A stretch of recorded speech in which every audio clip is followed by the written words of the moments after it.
Hello everyone. I hope everything is great for you.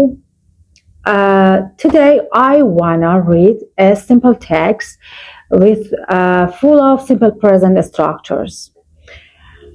سلام بچه ها، امروز میخوایم یه متن رو با هم دیگه بخونیم که پر از ساختارهای زمان حال ساده است. این متن مخصوص اونایی هستش که تازه دارن زبان انگلیسی رو یاد میگیرن. بریم ببینیم متن به چه صورته. My name is Jessie. اسمم جسیه. I have a big family. یه خانواده بزرگ دارم. من دارم. My mother is Jenny.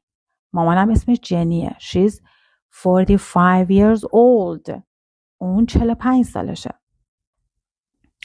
My father is Mark. My father is Mark. پدرم اسمش مارکه. He's 46 years old. 46 سالشه. My mom and my dad work during the week. پدر و مادرم during the week. در طول هفته کار میکنن. They don't work on the weekend. اونا آخر هفته کار نمیکنن. On the weekend. یه ترکیب ثابت. حرف اضافه آخر هفته weekend on هستش. On the weekend. My sister is Sarah. خواهرم اسمش ساراست. She goes to college and she works at the library.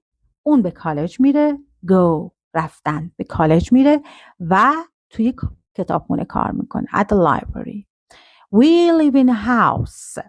ما توی یک خونه زندگی میکنیم. یه جایی رو بخوایم بگیم من در یه جایی زندگی میکنم، باید از حرف اضافه in استفاده کنیم. Live in.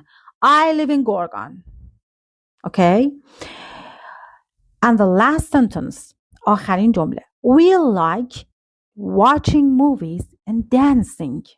یعنی ما تماشای فیلم و رقصیدن رو دوست داریم. دقت کنید بعد از لایک افعال ما به صورت ing میاد. یعنی watch و dance که اینجا فعل هستن بهشون ing اضافه شد.